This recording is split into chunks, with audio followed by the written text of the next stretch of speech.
And welcome back to another edition of Maddie's Rap, the show where we rap about things the guys rap about when we're hanging out.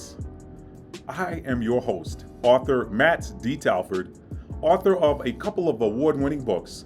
First and foremost, my debut, From Fear to Faith, A Survivor Story. A story which will illustrate to you in very vivid detail how having the right mindset can help you to overcome the absolute worst of circumstances. And then there's the wildly popular Stuck in an Elevator, a tale of passion and self-discovery that takes place high above the Los Angeles skyline. And the theme with that story is, never judge a book by its cover. All right, so now let's get off of that. And what are we talking about today, Matt?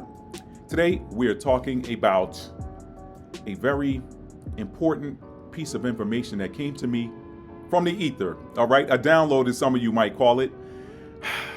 We're talking about an ancient Hebrew word, the word for book. But before we get into that, I would like to welcome back my returning subscribers. Thank you. If you're watching this video and you're a returning subscriber, that means you probably like some of the other work I put out, and I really appreciate it because as an artist, we don't know what you guys are gonna like until we hear feedback from you or until we receive feedback from you. So it means so much that you guys have been with me either from the very beginning back in the summer of 2019, or even if you just joined last week, or even if you just joined the channel or subscribed yesterday, even if you just subscribed 5 minutes ago. Thank you for being a returning subscriber. And to those of you who are new to my channel, stick around, check out the video. Maybe you'll like it. Maybe you'll give it a thumbs up. Maybe you'll even share it with your friends and have some commentary around it, and perhaps even leave a comment in the comment box at the end of the video. And then maybe you'll, by the end of the video, you might say, hey, you know what? I like that guy's message. I like his work. I'm going to hit that subscribe button and slide that notification bell up to all so that I can be notified anytime he uploads a new video because I want to see it. Now, so let's get right into today's topic, an ancient Hebrew word for book. And why are we talking about this today? Okay, so I took some notes because I want to try to get through this. This information came down to me. I was meditating a few days ago, and actually it was 2 days ago, not a few. 2 days ago, I was meditating, and this occurred to me.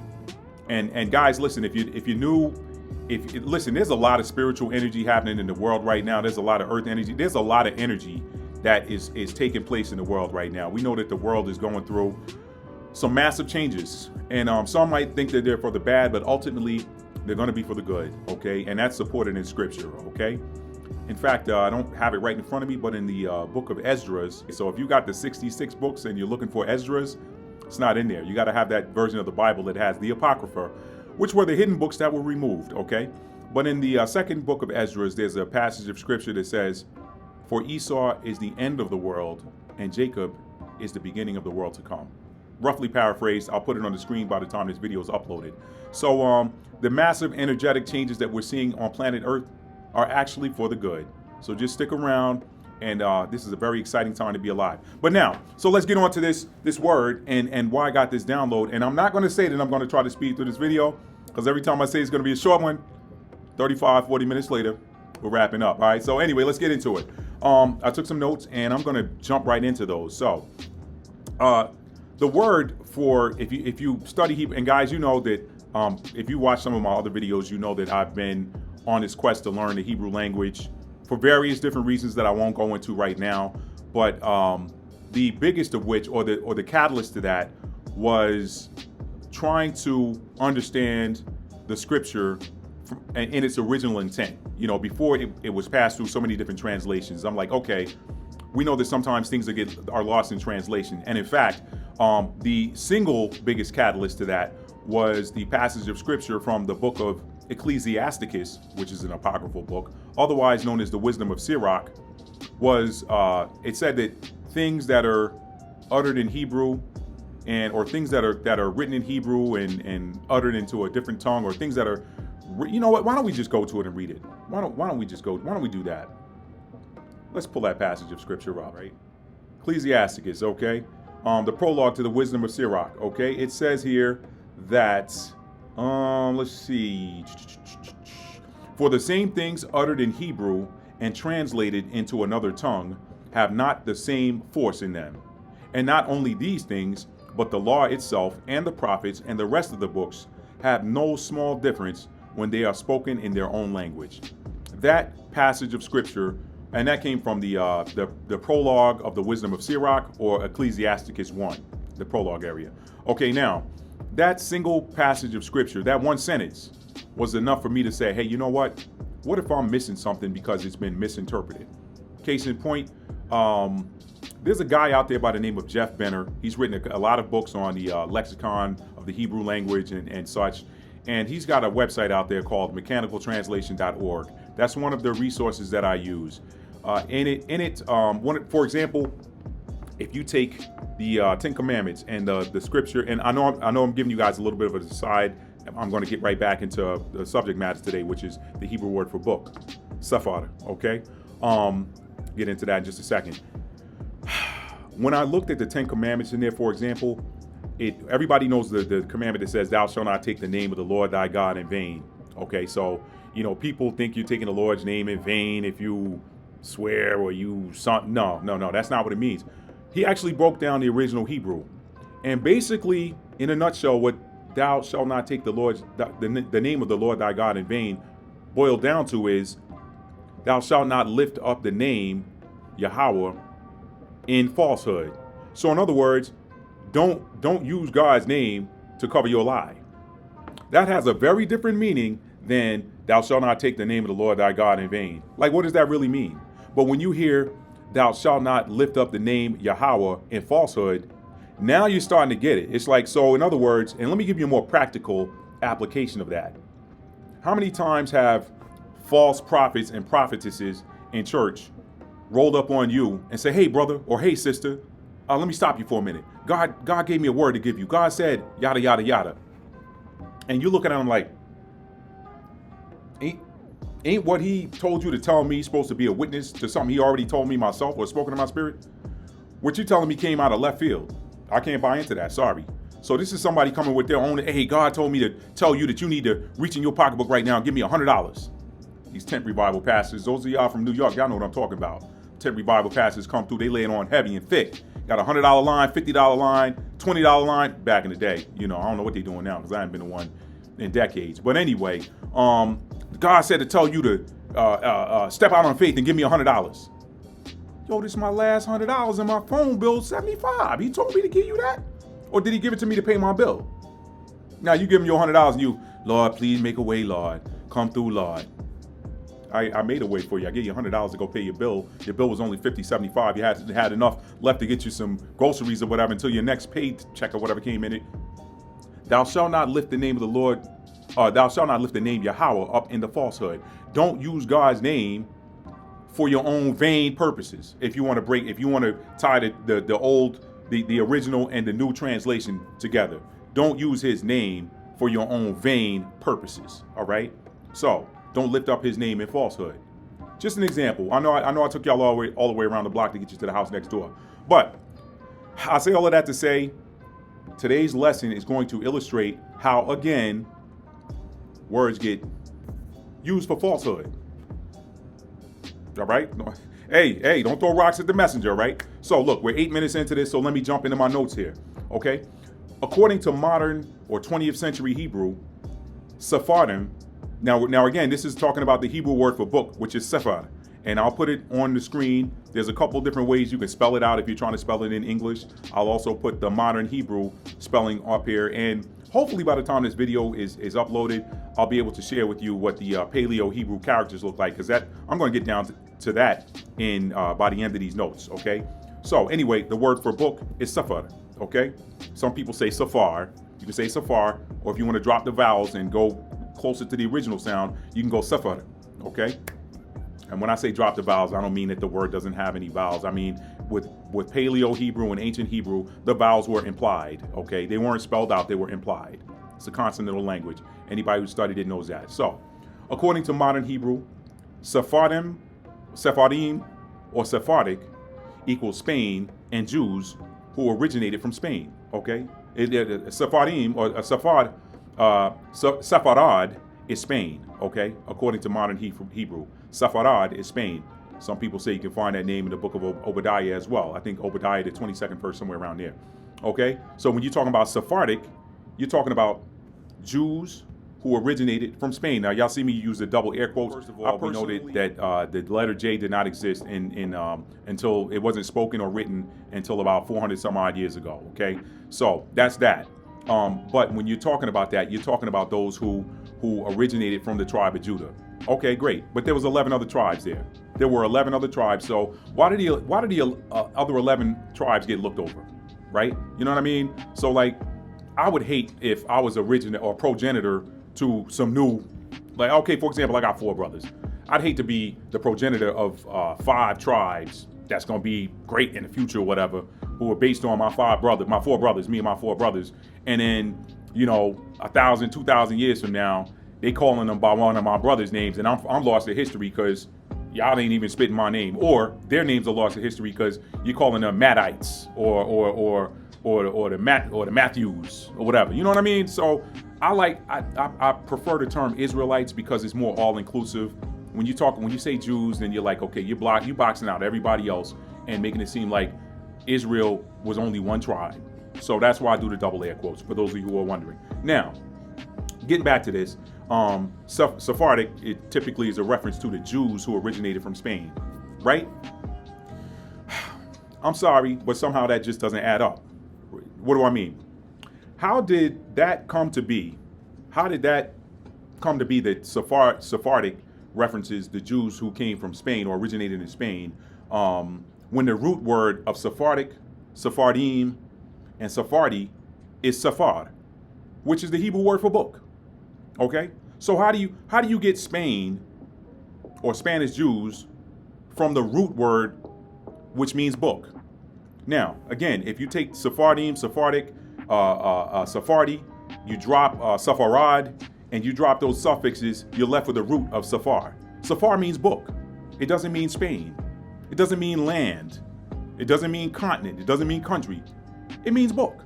Okay, so how did that come to be when the root word sephar means book? Some people would argue that the Hebrew word used in Scripture for the land that is today known as Spain is Sepharad, which would in turn make the people of that land Sephardic or Sephardim, right? Not so fast. To assume that is correct is to assume that Sepharad was the actual name of the land. We don't know what the actual name of the land was. I mean, that's what's written today, but we don't know what that name was. We don't even get me started on the differences between modern Hebrew and Paleo or ancient Hebrew. Don't even get me started on that. Truth is, we don't know if Sepharad was the name of that land. Okay, let's keep going. To assume that is correct is to assume that Sepharad was the actual name of the land. But is that so? And is it not worth exploring whether or not the actual name of that land was Sepharad? And is it not worth exploring that? Is it not worth exploring if that's what it was truly called? Why not? I mean, when the root word is sephar, why would you not want to find out if that, and sephar means book, why would you not want to find out if the original name of that land was Sepharad, right? Let's dive into the etymology of the word Sephardim and see what we can find out. Now, if you stay true to the original meaning or vibration, I say words and names, sounds all carry vibrations. The vibration is way more important than the actual word itself. Always get into that. It's the vibration. Why do we say that? Because if you look at the English language, you have one vibration that can have 3 or 4 different meanings, okay? A single vibration, a single sound, the same sound, homophones, right? Or if it's written down, a homonym. One word having different meanings, a homonym, one written word having different meanings. A homophone, one word having the same sound, but having different meanings, or different writings even. There, and there, right? That's a homophone. It's also a homonym, right? Anyway, could be. No, homonym is. All right, let's not get into the English. That's a long way away. Let's stay on point here. If you stay true to the original meaning, what is this? I don't want a software update right now. Get off my screen. Jeez, you see the stuff here? Always the distractions when you're working, right? Or as they say, when you're doing the Lord's work, here comes the distractions. Now, for the third time, if you stay true to the original meaning or vibration of the word sephar, which means book, Sephardim, which should mean people of the book, right? How's that so? Matt? Let's look at the Hebrew suffix im. or YM, if you want to use English language characters for the Yah and the Ma that you have from Paleo Hebrew. Okay? Or if you want to go modern, then it's the Yod and the Mem. I prefer the Paleo, Yah and Ma. Okay? So if you look at the Hebrew suffix Yah or Ma, or Y and M if you're in English, it's typically used in conjunction with singular nouns that are associated with people in order to pluralize them. For example, man is Gabad. Men is Gabadim. Gabadim, as some people would say, okay? Woman is Aisha, okay? But women is Nashim. You got that YM on the end, okay? Child is Yelad. Children, Yelanim, okay? So they throw that YM on the end as a suffix to let you know that this word that's associated with some sort of person or that's associated with people is pluralized, okay? Now, with that in mind, if Sephar is book, when you add the Hebrew character da to the end of it, Sepharad, like they say Spain is Sepharad, right? When you add the Hebrew character da, or if you're looking at modern Hebrew, you're more familiar with modern Hebrew, it's dalet, okay? If you look at the Hebrew character da that's added to the end of the word, it becomes sephar or Sepharad. What does the da represent in ancient Hebrew? The da is a door, it's a gateway, okay? What is a book? A book is the embodiment of knowledge. So perhaps Sepharad means gateway to knowledge, right? I mean, if you take Sepharad as book and the Sephar, book, da, gateway or door, what is a book? What is a book? The book is the embodiment of knowledge. So if you take the embodiment of knowledge and you put a door at the end of it, then we're talking about the gateway to knowledge, okay? The gateway to wisdom, okay? All right? So now it seems like we're getting somewhere, right? Because we know from which continent all knowledge originated. We know. And I'm going to give you a clue. If you don't know, I'm going to give you a clue. It wasn't any of the floating continents. There's only one fixed continent on the planet that does not move. The rest of them are floating. They're considered floating continents, all right? Africa. Okay, if you didn't know, it's Africa. Africa is the only fixed continent. So that is where all knowledge originated from. It originated from Africa. Don't get triggered. It's facts. It's just facts. All right. Now, so if you think knowledge originated from Europe, Asia, Australia, or the Americas, think again. It came from the fixed continent. All right. You look at the layout of the continent. Some would tell you that once upon a time it was all one single landmass. All right. If you look at the book of Genesis, what does it say? It says that he caused dry land to appear in the midst of the water. In the midst, dry land. He didn't say he caused dry land to appear over here and over there and over there and over there and over there. In the midst of the water, one single landmass. All right. We're not gonna get all into the science or the geology of the flood. Did it break open and what floated? We're not gonna get into that. All right. Now, I'll take y'all down the side street for a minute. Let's take a closer look at that book. Okay. Y'all stick with me. Stick with me. Gateway to knowledge, all right? But let's take a closer look at that book. That book that is today known as the Bible, and only God knows what the writings were originally called, that book has somehow been pared down to just 66 books. 79 if you include the Apocrypha, or if you want to throw, the Apocrypha. What are the Apocryphal books? Well, let me bring that up real quick. I say 13. Some people say 15 because you take in Esdras is 1 and 2, and then Maccabees is 1 and 2 in the standard Apocrypha. Now there's some others that show that Maccabees had 3 and 4, but typically speaking, when you hear Apocrypha, you're talking about let's name those books off really quick. You got Esdras, 1st and 2nd Esdras, Tobit, Judith, Additions to Esther, Wisdom of Solomon, Ecclesiasticus, Baruch, Letter of Jeremiah, Prayer of Azariah, Susanna, Bel and the Dragon, Prayer of Manasseh, and Maccabees. Okay, that's 13. But if you want to split Esdras into 1 and 2 and Maccabees into 1 and 2, then it's 15. So let's get back. So let's look at the number 66 first. Okay, again, when you look at the book that's called the Apocrypha, we know that it is. When you look at the book that's called the Bible, without the Apocrypha, there's 66 books. With the Apocrypha, 79 or 81, depending on how you want to look at it. And some people say they're more. I'm going to deal with those two numbers right here. Now, both of those numbers actually have significance from a biblical, spiritual, and esoteric standpoint, which could mean that King James, whom, if you saw him today, you label him a so-called black man. King James, that's a story for another day. Don't get upset. Do your research, all right? Look, do your research on who those original monarchs were prior to the mid 1600s, all right? Now,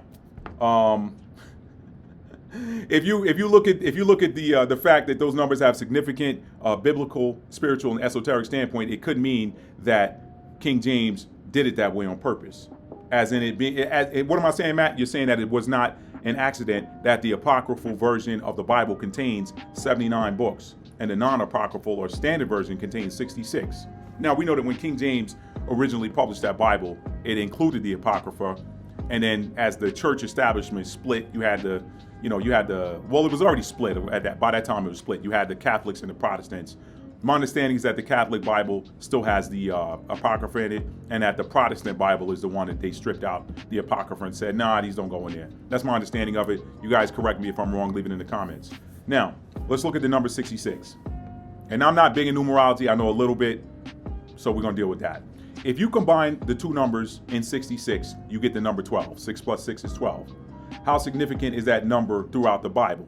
The number 12. How significant is that number in astrology? 12 zodiac signs, right?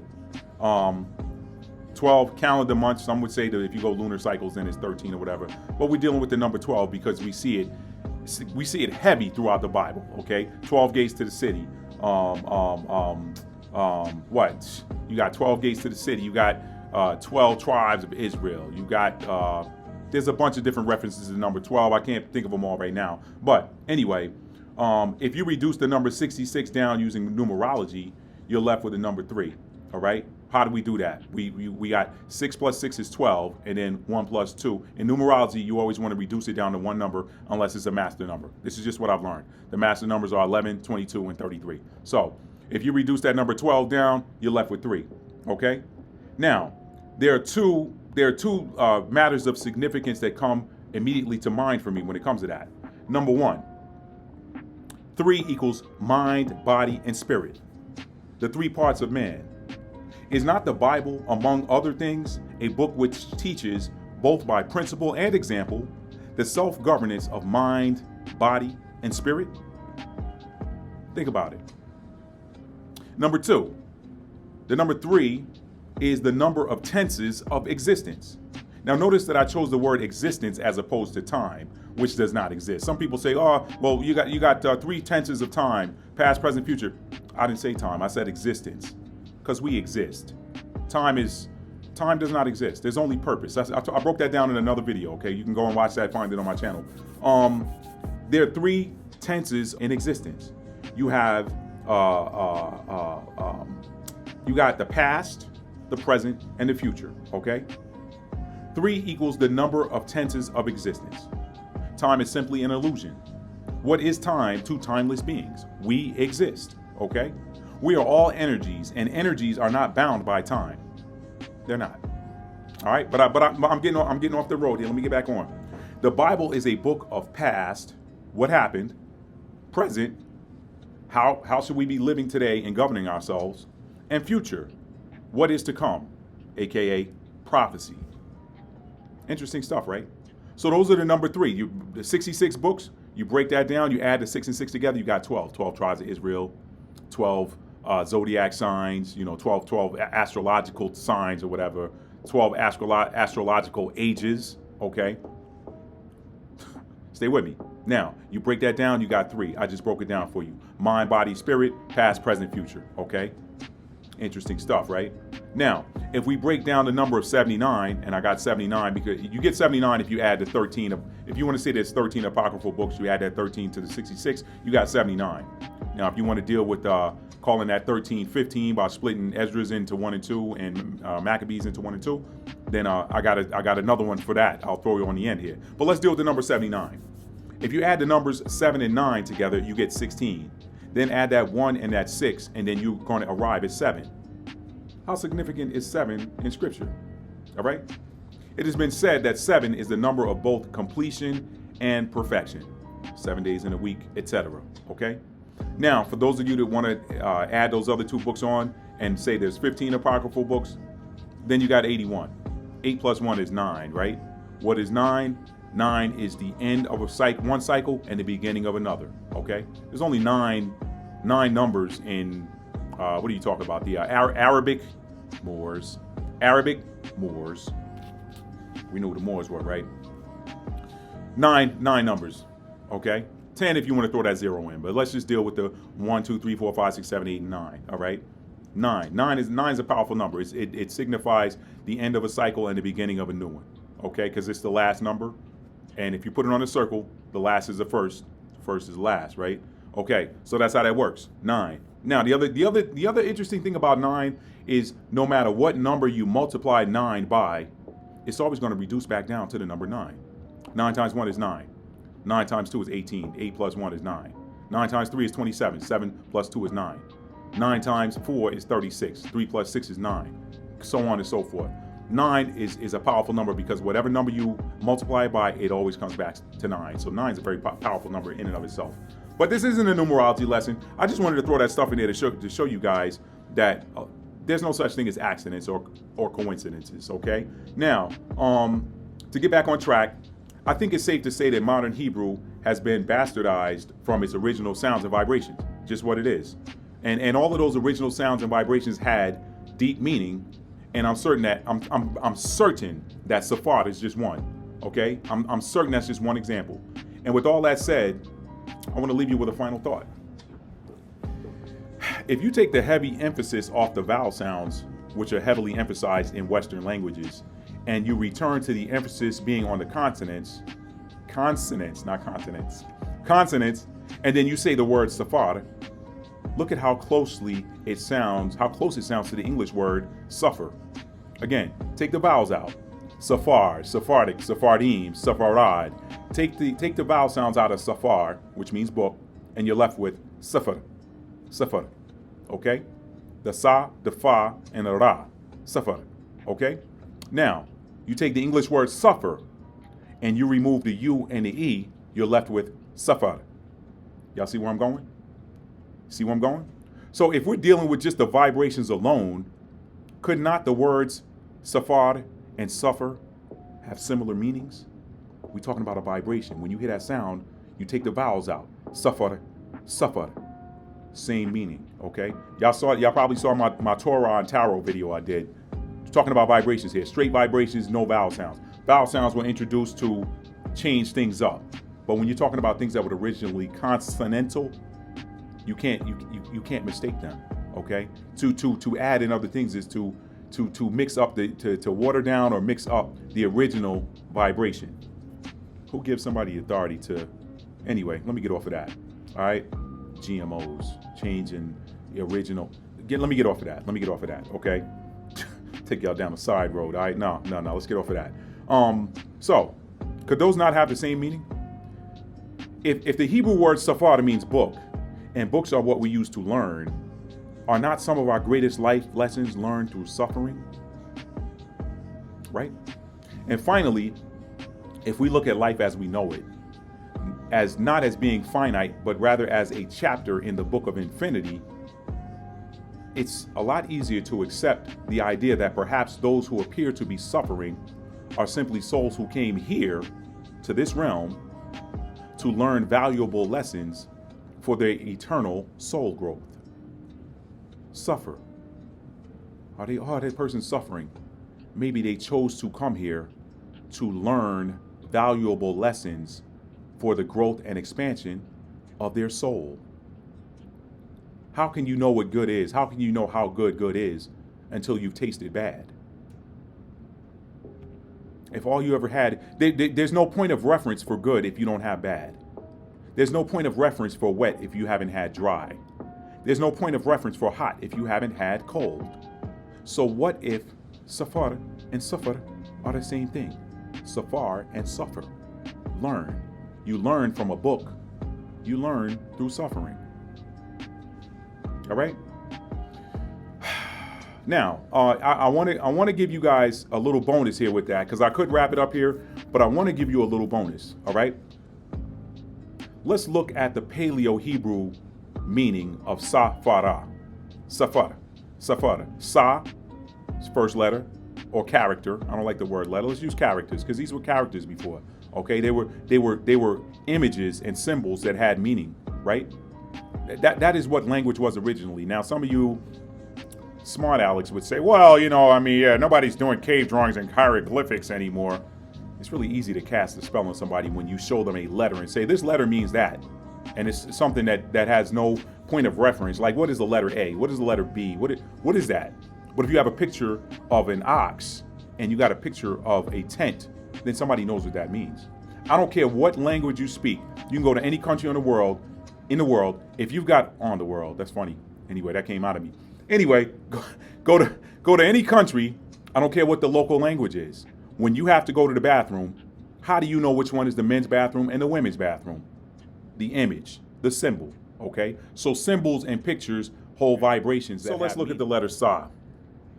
Now, Sa in Paleo Hebrew is, and I'll show the image on the screen here, is a character that typically, it looks like it, okay, one of the descriptions of it is a thorn, okay? But if you look at it, another description of it is something that would hold up or support clothing.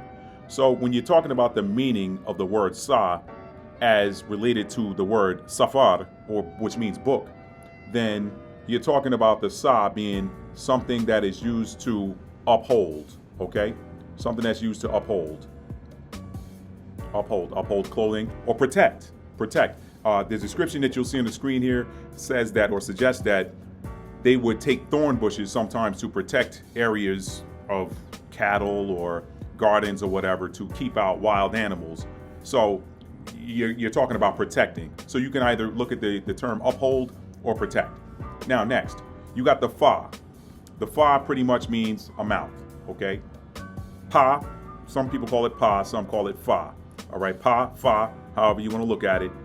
It is symbolized by the image of a mouth, something that looks like a mouth. What does a mouth do? In addition to eating, okay, in addition to intaking food and drink, a mouth carries words or messages or information, and it's used to teach. The mouth is used to speak. It is used to teach. It brings forth words, messages, okay, information. So that's the Pa or the Fa, depending on how you want to look at it. In the word Sepharad, it's the Fa, okay? Now, the final letter there in that word is Ra. Ra is the head, okay? What does the head do? The head houses the brain, the mind. The head is the center of learning.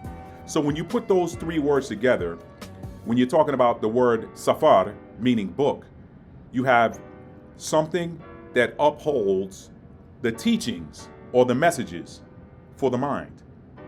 Something that upholds the teaching and the messages for the mind. Something that came from the mouth, words, that is secured for the head, that is protected. You're protecting words. That's what a book does. A book, you take those two covers on the inside and the outside, they protect that word. In the old days, they used scrolls. Scrolls safeguarded words. They safeguarded teachings. They safeguarded messages. So that's what Sephar means. You got the Sa, the Fa, and the Ra. Uphold, protect, mouth, words, communication, speech, information. Ra, head, houses the mind, okay? Houses the brain. So from a book holds words that are necessary to teach for later, okay? You're teaching later, okay? You can teach now from a book, but that book can be around for thousands of years, just like the Dead Sea Scrolls, right? So, all in all, Sephar is that which brings words to the mind, okay? A Sephar that does not move is a book or a lesson, okay? A Sephar in motion means to learn. Sephar in motion is learn, okay? Therefore, someone who is suffering, Sephar, pay attention. Someone who is suffering is learning. Am I right? Someone who is suffering is learning. You're learning something. Through that suffering, you are learning something.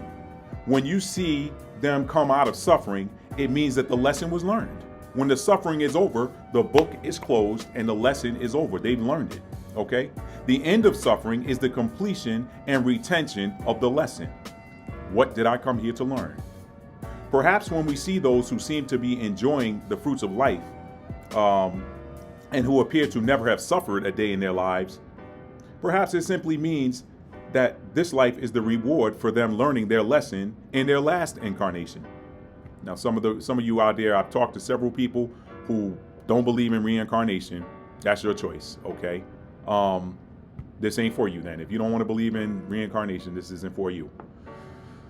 So, again, somebody who's enjoying the fruits of life, they look like they haven't suffered a day in their life. We don't know what suffering, learning, they went through in their last life, okay? Soul growth. Life is the purpose of life is soul growth, okay? Well, there's actually 3 purposes I've written down here, okay? But again, somebody who looks like they haven't suffered for a day in their lives, it probably just means that they did their suffering or their learning in their last incarnation. Or it could mean that they simply chose to relax in this lifetime and take the day off from school or work, right? What do I mean? The moral of that story, what do you mean, Matt? Our souls come to life for one of 3 purposes. We come here to learn and grow. We come here to work, fulfill some purpose, okay? Some purpose that has nothing to do with learning. Sometimes you're chosen to do some sort of work in a lifetime, all right? And then last but not least, sometimes we come here just to relax and play. Hey, you know what? I did my work. I learned my lessons. The last time I was here, the time before that, I did my work. You know what? When I come to Earth this time, I think I just want to chillax. All right, so you see these people that don't look like they suffered a day in their life, from birth to age 80, 90, whatever, they've been chilling, having a great ride. That's their reward. Their reward because they finished their work the last time. Perhaps they didn't have any karmic lessons or any karmic debts, all right? So that's about all I got for you guys. I know this was a very different video. I'd love to hear your comments. What do you think about the word Sepharad, okay? And how it is the word Sepharad meaning book, but then when you throw on Sephardim, and Sephardic, it means Spain or Spanish Jews. The 2 don't add up. So the whole purpose here was to show you how language and how things are often lost in translation. Is it lost in translation really, or did someone intend to change the meaning? That's up for you. That's up for debate, up for debates, and that's for you to decide. My opinion, it doesn't matter. I'm just telling you what it is, okay? You can't take the Hebrew root sephar, which means book, and then throw da on the end, which means door, or Sephardim, the plural for the plural suffix that's used, or the suffix that's used to pluralize people, and then say, well, okay, well, Sepharad is a country, Spain, and Sephardim are the Jews from Spain. If Sepharad means Spain, then why are non-Jews from Spain not called Sephardim, right? Got to put these punches together, people. Got to put the stuff together and pay attention. Sepharad is the root word. So you're not going to sell me on Sepharad, meaning Spain, and Sephardim, meaning Jews from Spain. What about the non-Jews, right? So I personally think that in its original intent, Sepharad was the door to the knowledge, books, knowledge. Sephar, book. What does a book hold? Book holds knowledge. Sepharad, okay, well, that's where the people who have the knowledge live, all right? Sephardim, all right? Those are the people that are the door to the knowledge, the gateway to the knowledge. You want to know what the things were written in that book? They're the holders of that. Now you can do your history and find out, you can backtrace. You find out that these people that lived in Sepharad were exiled during the Spanish Inquisition in 1492. Where were they exiled to? They were exiled from Spain to Portugal. From Portugal, they were exiled to the west coast of Africa. From the west coast of Africa, where were they exiled to? The Caribbean, Brazil, South America, United States. Who were those people? This stuff is history, people. It's history. Don't get in your feelings about it. We're living in the age of Revelation, where the Revelation is the end of the book, right? Revelation is the end of the book. The end of the book is going to be the beginning of a new book, okay? The end of the book, we know, if any of those of you who are big on book series or big on television series or whatever, we know that at the end, all of the secrets that were, the mysteries of the series, the mysteries of the show, the mysteries of the book are revealed at the end of the book. So we're just simply in the age of revelation now, and these things are being revealed. That's all I have for you folks. Please leave your comments, like, it's been a long day. Like, subscribe, share. Let me know what your thoughts are on today's subject matter. I would love to hear from you. I'm continuing to learn Hebrew because I want to go back and look at some of the ancient writings before they were translated into English and other languages. And as I'm studying and I'm looking at Paleo Hebrew, because I started with Paleo Hebrew, and of course everything is written in modern Hebrew, so you got to kind of learn modern Hebrew. You're just seeing words and things that just don't add up. Some things that look like they were made up. Okay, so this is there may be some more lessons here as I continue to learn this language, to reclaim the language that was spoken by my ancestors before they had it taken away from them. That's a story for another day. But anyway, folks, I love you guys. Tell somebody you love them and mean it. How do you mean it? You show it. You show it through your actions. Love is an action word, okay? Some people treat it like it's a thing. It is an energy, but it's also an action word. So tell somebody you love them and mean it. You mean it by showing it. Peace, you guys.